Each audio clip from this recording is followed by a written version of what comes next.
What's up, Luna Starlin? Starline.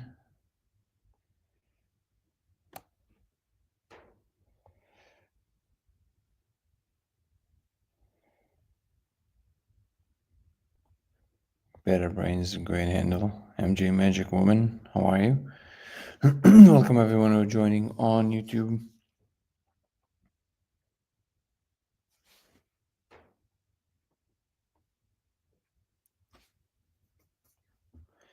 Foolish Synaption.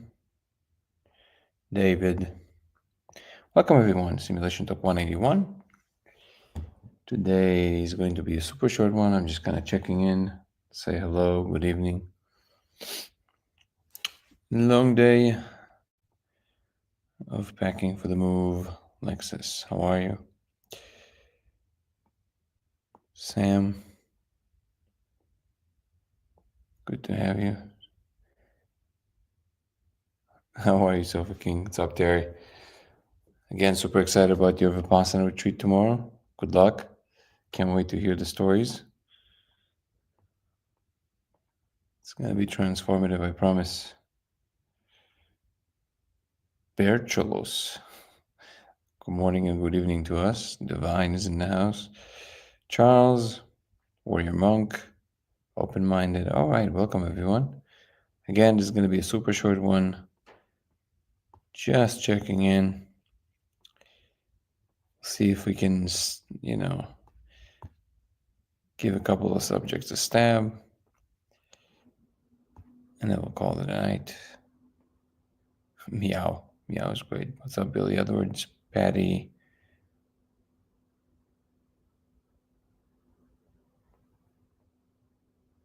Purusha's mouth. That's a handle. Gandalf's in the house. A little tired. Today was packing day. Also, I have a weird, look at my nose. Weird inflammation on my nose. It's hilarious. Looks like I came from the cold.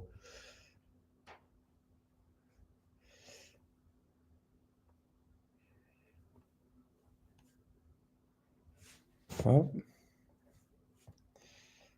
okay. Thank you for the likes. What's up, Naki, Connie? What's up, Igor? How was your lunch, by the way, Terry? Morning from England. Good night from LA. Zanussi 303. Yeah, I haven't signed in this late in a while. Jojo, Amy. Morning from Denmark. What's up, Punkish? We got Europe in the house. Netherlands. Amazing.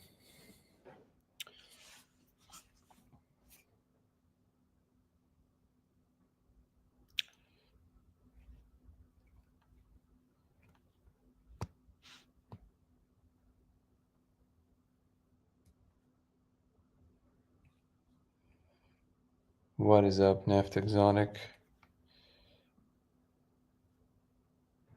Princess Patty Cakes is great.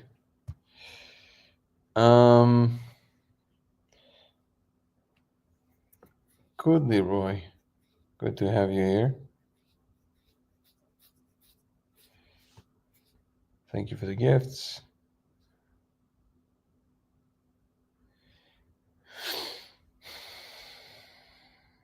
Keep getting shades from friends about me always wanting to know everything about everything. I think it's weird that they don't care.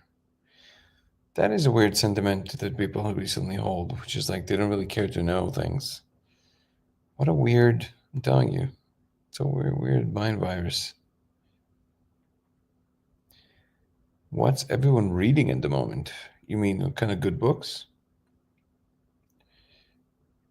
Oh, you're a chef.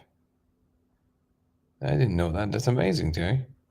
So after you do your first retreat, you can probably, because you can volunteer.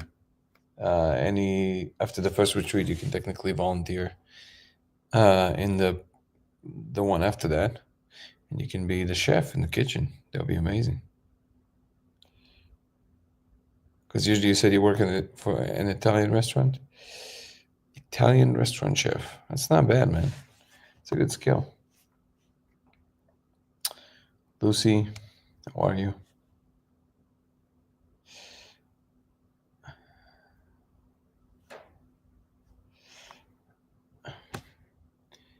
Several people today said about the same thing to me about how they are comfortable, uncomfortable.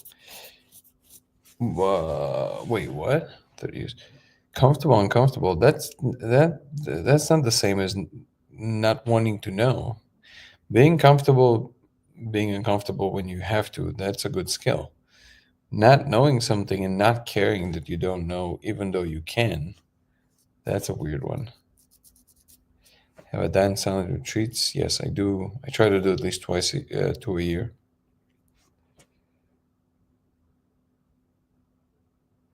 Whitley Schreiber.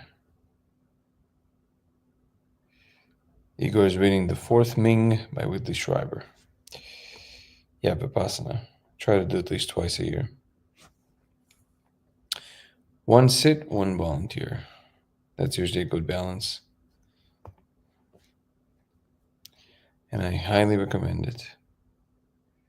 They all thought that they were too stupid to understand. You're talking about my stuff, or what are you talking about specifically? What's my take on action versus non action? I think it depends on the context. I'm not sure what you're referring to specifically. What's up, Artica?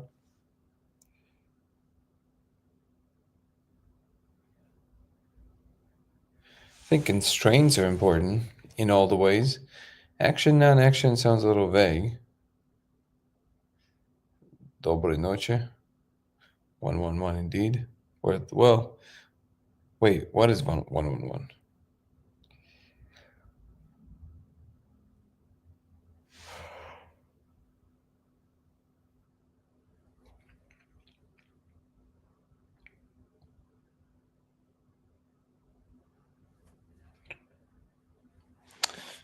Not sure I'm following you, Terry. Loving my voice? Well, thank you. I appreciate it.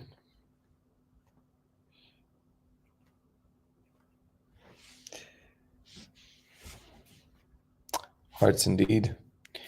Dharma will have you believe no action is the way. Mediums will have you chase limiting beliefs. Well, if you mean kind of like the way of the Tao, in the end of the day, the most powerful action arises from equanimity, from awareness. I know what you mean, but I think it's a little bit of a smart ass way of approaching it. Because in the end of the day, we all know action will happen. I guess the not aiming for the action for the sake of the action is a wise move. Nico, how you doing, my brother? Did I listen to the Andres talk? I started listening to it. Thank you so much for mentioning my name. It started really good. Very happy to listen to the rest of it. I really like.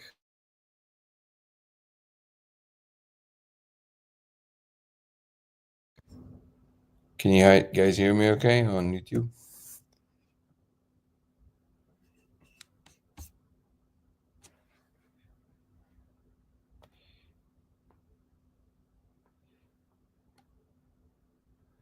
Yeah, Andres thinks really nicely.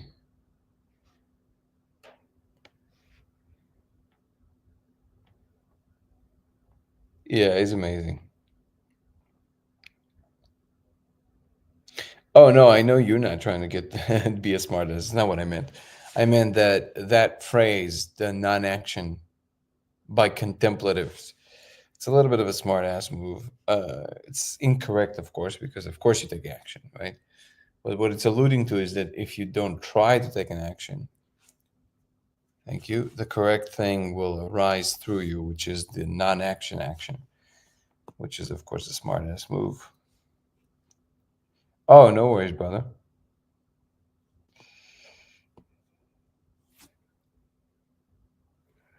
Third temple? What's the third temple? I don't know what that is. Stop shaman. Shaman nomad.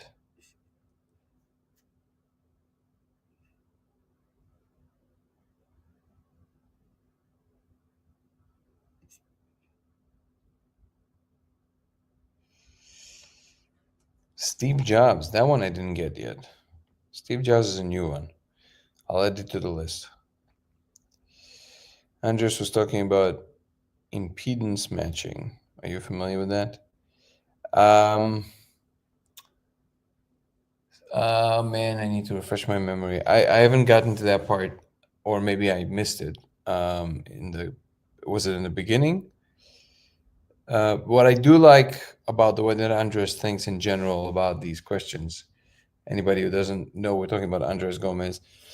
He is really good at outlining what he said in the beginning, which is the constraints. Constraints is something that is rarely talked about in consciousness research, but that's the most important thing. IIT is doing that, integrated information theory. Andres is doing that, but not a lot of people do that, which is a shame because that's the only way to, make any progress in consciousness research. And I think he nailed it on the head with the constraints. I think he identified 4 different constraints. Thank you so much for the rose. King, what is it? King raked. All right. Kinger rate. Kinger King rate, yeah. Thank you so much for the rose. And I mean I told this to Andres, I think that one of the maybe blind spots or just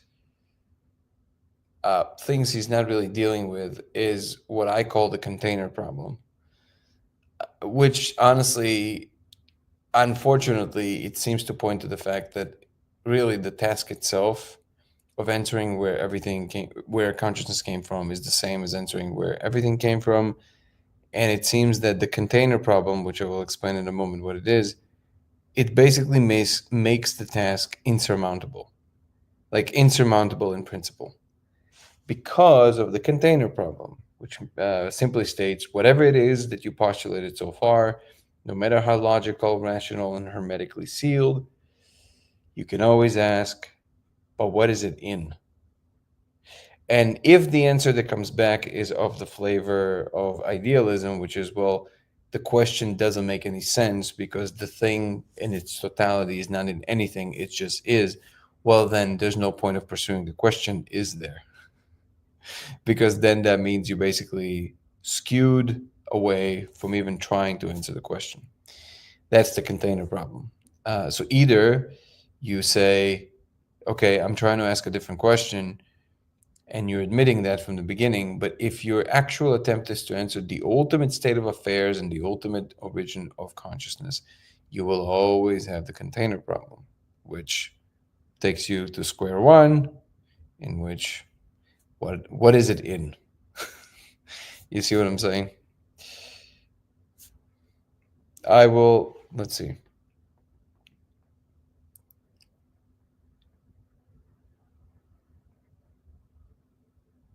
Sound like impedance matching is a form of meditation where you create a constructive. Oh, yes, I remember he was talking about that when I was visiting him. Vibrational wave throughout the body, right? Yeah, yeah, yeah. That's the whole thing they built. Okay. Can't wait to install the computer in my brain. Same here, matter baby. I can see core being similar research institute to quality. Yeah, we're gonna take it one step further, I think. The third temple would be built on the Temple Mount in Jerusalem, to believe it. Oh, you're talking about Jerusalem. Okay, did make the connection. What about it? Jesus will return. I don't really have thoughts on that kind of stuff. I don't really know much about it. I mean, I know the story, but I don't place my bets in things like this usually. Gödel, that's a good point. That's a good pointing out. So the incompleteness theorem is a mini version of the container problem, basically, or the hard problem of consciousness. They all suffer from the same symptom that all ultimate questions suffer from. Because if you're asking a question about something ultimate, it will always have the container problem, because you can always ask what's outside of that or what is it in. And again, any kind of smart ass answer like you hear being answered. A form of that answer in the Big Bang Theory is when you're asking about what was before, the answer is there was no before.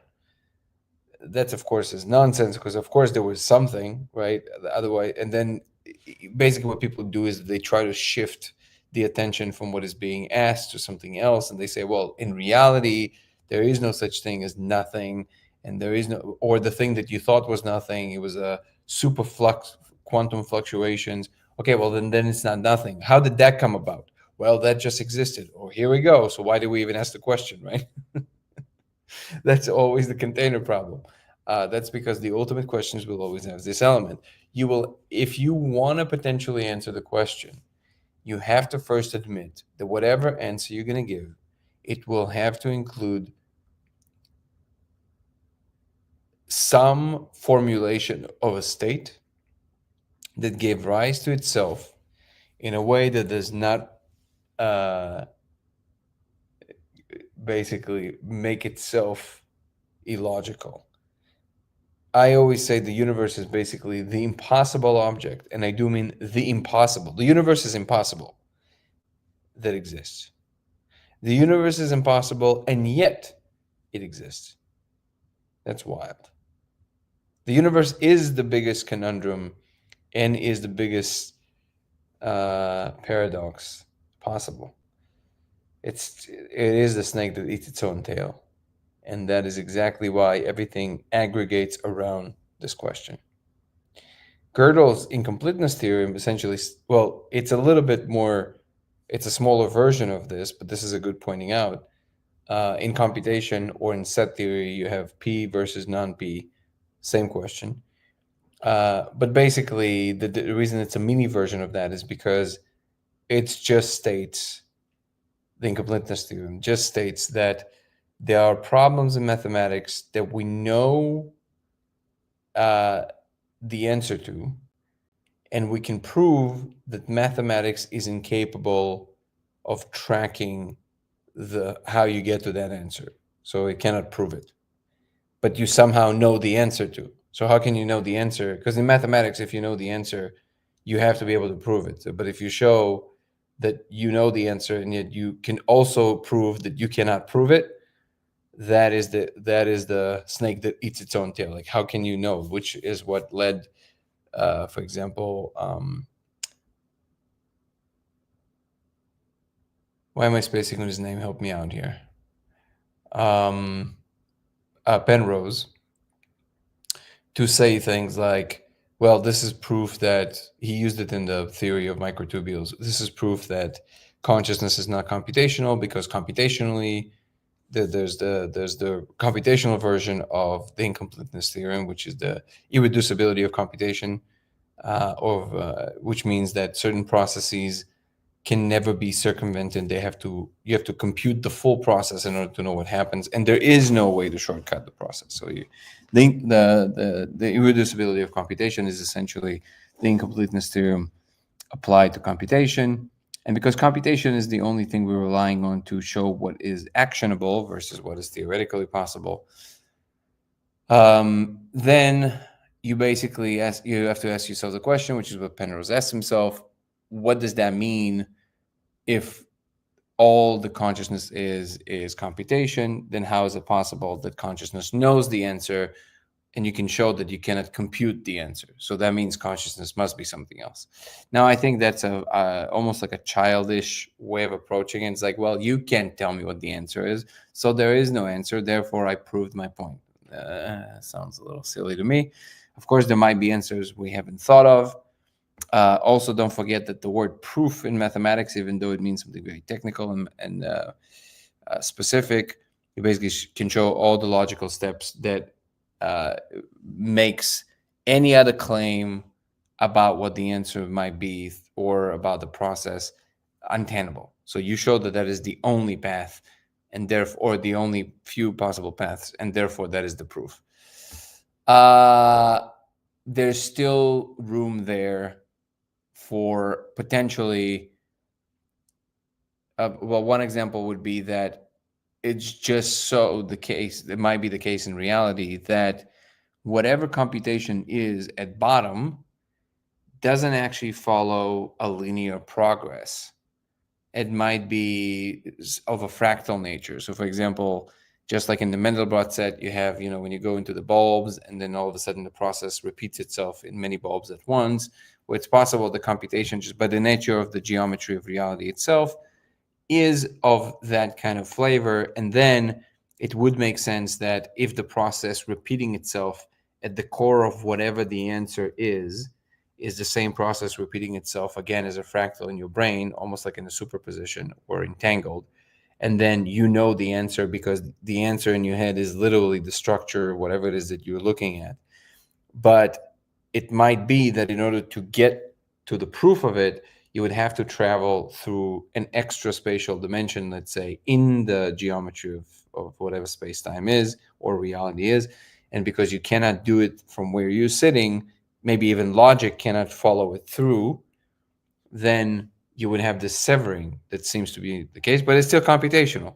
It's just that we don't really know what the bottom constituents of reality is. And this is why these questions are very complex, and it's very rudimentary to say things like we know that consciousness is this or that. We don't know, but that is a good distinction. Matter baby, what's the matter baby? Is that the meme? That's why your handle is that? That's really funny. Would you like to, what is it, what is it, matter goat or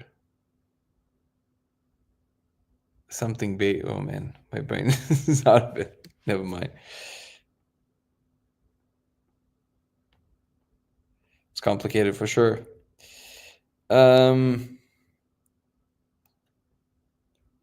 Donald Hoffman, same story.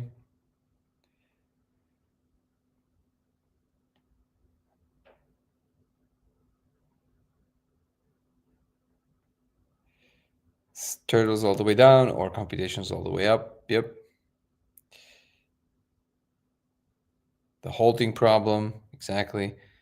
No, the halting problem is different, by the way. The halting problem is simply that certain computational processes, you don't know if they're going to halt or not, and they have the nature of the irreducibility of computation.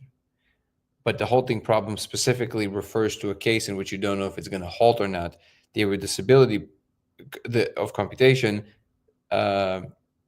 adheres to all of computation, no matter what the processes are.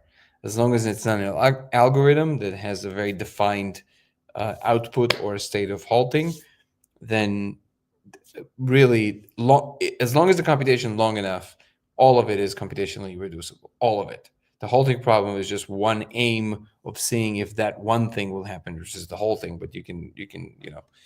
But I guess you're right, because the halting would define an end state that achieved the result. So it might be the same problem, looking at it from two different perspectives. Super excited about the VR simulation and other future projects. Same here, brother. Thank you so much for being on this ride. No system can be consistent and complete. Again, statements of no thing can be, I think we should be a little careful at stating. Artifacts, it is a paradox. It's either incomplete or inconsistent logically. No, I would disagree with that. Exactly because of this, it's not necessarily that. These kind of statements are premature. Anything that we believe logically is complete cannot possibly be stated as ultimate because we don't know enough about the underlying condition that gives rise to whatever this is. We simply don't know enough. There is a definition of consciousness being computational process, therefore everything is consciousness. Well, this is kind of like Mac Tegmark's argument, right? That consciousness is just a form of computation, just a form of informational processing. It doesn't explain how. It doesn't really touch on that. Just like he doesn't actually get to the core of why he thinks the universe at the bottom is mathematical. And I read the book, by the way. He's not answering the question. Gödel's so cool. He was crazy and one of the biggest geniuses of all time. It tracks. But I mean, universe humans. Um, Computation runs into the halting problem, which is the same as the incompleteness theory. Yes, you can say that the incompleteness theorem is the halting problem when applied to computation. Yes, exactly. No thing can be. Exactly. Very deep. Dalai Lama walks in a pizza joint, asks for them to make him one with everything. Couldn't resist. What's the matter, baby? What's the matter, baby? Is this meme? Look it up. Just do what's the matter, baby meme. It's very funny.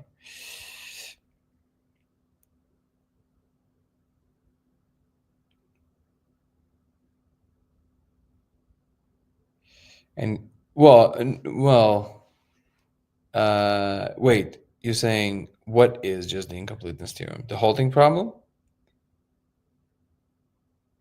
It's not quite the same because when you're talking about the domain of mathematics, specifically, Gödel was showing that the tools of mathematics are incomplete in order to prove themselves in some areas of mathematics. In other words, the hard floor that everybody believed existed in mathematics does not exist. And he did that. And again, it sounds like you're knowledgeable, so you know all of this. I'm just recapitulating for people. He did this by a very clever way of assigning particular letters and numbers to potential larger and larger numbers. And then he ran the only logical operations that could be applied, and he showed that you always run into, well, an incomplete process that cannot actually give you the ultimate passage to the ultimate floor. The reason that I see a difference with the halting problem is because computation in general is different in the sense that anything that suffers from, well, anything that won't halt is not infinite in the same way that you would think processes in mathematics can be, because in mathematics you just have to show the logic of the operation repeating itself. In computation, if it's something that does not halt, nothing can run forever because forever is not a real actionable actuatable um, process, because you don't have infinite energy in your disposal. So in computation, you have to have a limited amount of time. Something has to be computed. Otherwise, you completely stop the process and you stop you're not engaged with it anymore. So it's no longer computation. Computation has to show something of action versus just the logic of the operation. That's the main difference I see between these two.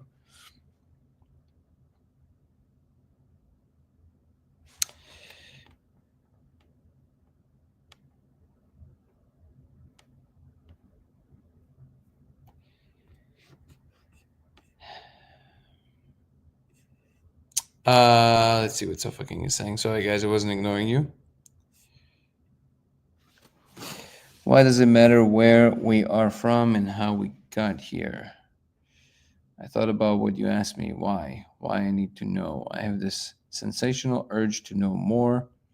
Everything I am intrigued by people's theories on how and why we get here and who are we actually. A physical body, yes, but there has to be more. I feel lucky to have intuitive understanding of most of what I am learning. Theories are being proven wrong, and that means we don't have the slightest clue as to our origins or destinations. I need to know it all. But I read it all. Hey, Maverick Star. No, just was moving day, so was packing a lot of stuff today. There are some shapes that are their own containers, right? But not ultimate reality. Well, I mean, ultimate reality has to be, but because it should contain everything possible, even all the possibilities that might arise in the future, it suffers from the container problem.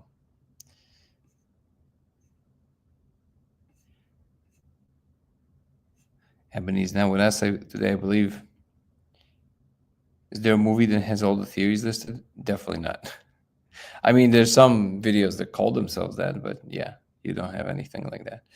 I know that you try to have a live every night, but I will be looking forward to sharing about the retreat on the 9th, hoping that the stars align right that I can watch your show that night. Awesome. That would be great. What's up, Pennsylvania? The Divine Sorcerer. Climb bottle outside and inside are the same thing. There's no container. Well, no, there is an outline to the climb bottle. This is exactly the kind of mental gymnastics scientists sometimes make and theorists sometimes make, which of course is, I think they start confusing the question that is being asked, which is exactly what I mean, the container problem. A real Klein bottle doesn't exist. We've never seen one, right? So we have one that in three-dimensional space has to intersect with itself. We know theoretically it's possible, but even the representation of the Klein bottle in three dimension has a container. You can see it. That is the container. That is the shape of it. So that will be the computable version of the Klein bottle in the three-dimensional space. Yes, it has a container. It is the shape of itself. That is the container. You have to Google Klein bottle. So fucking, it's like this shape that basically doesn't have an outside or inside because the inside is the outside. But in 3 dimensions, it does cross itself. So in 4 dimensions, that intersect that you see in the way the Klein bottle looks when we make it would not actually cross with itself because it has an extra degree of freedom to operate in. Yeah, but the Mobius strip is a Mobius strip. Again, when you're looking, the container is the world that it's in. In their case, the container is the universe. What is the universe in? And then if the answer is, well, the universe is not nothing, okay, but what is it? Like, there's always the container problem, and any ignoring of the container problem is essentially just that. The brain just gives up, which is understandable, but we have to admit that that's what we're doing. Are we really in a simulation? If so, who created it? Is it God? Your thoughts, please. Yes, Ancient Seed, and it's a long topic that I spoke about quite a bit. Today I'm not going to get into it because I'm a little tired and I'm going to be adjourning soon, but keep coming to the daily lives. I promise that eventually we'll stumble on this topic again and we'll talk about it much sooner than later, for sure. You're right about disclosure in 2 weeks. Any progress on the movie? When is the Danny Jones Gödel podcast coming, and what did you guys talk about? You mean the Danny Jones? We talked with Zoltan. We spoke for like 4.5 hours. I don't know how much of that Danny is going to release, but it was a fun conversation. Zoltan talked a lot about his earlier life and how he started, and we talked about spirituality and where the project is going. Zoltan is actually on the board of directors of Code of Reality Inc. That is an official thing now. It's a nonprofit that we will, and hopefully we can become one of the leading research bodies of consciousness. So, Michael, thank you so much. Another one is coming, or maybe you were referring to that one.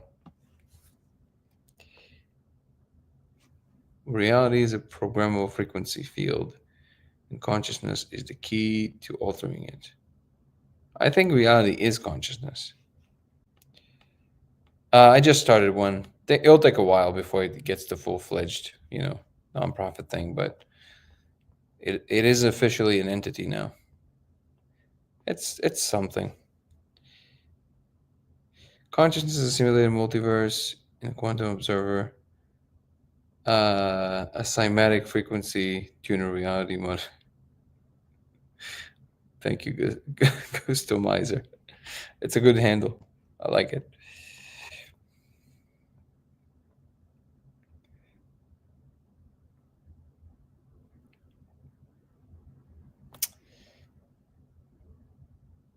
Did you see who?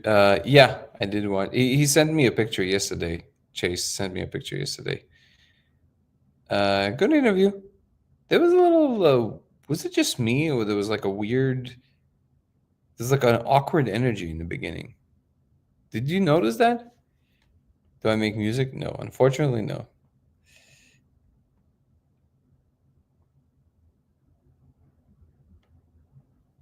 Thank you so much, Animaximism. Purple Viking is in the house.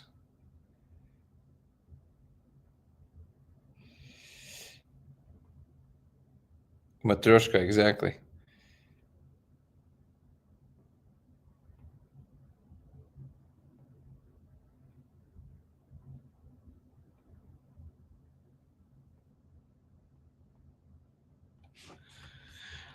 Um,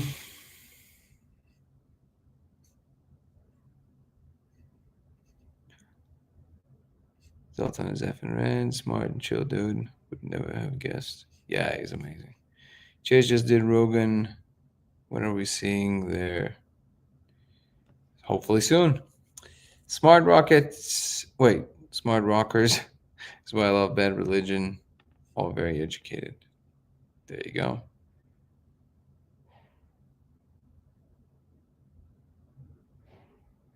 Magnets? No, not yet. Didn't do more. In the process of moving now.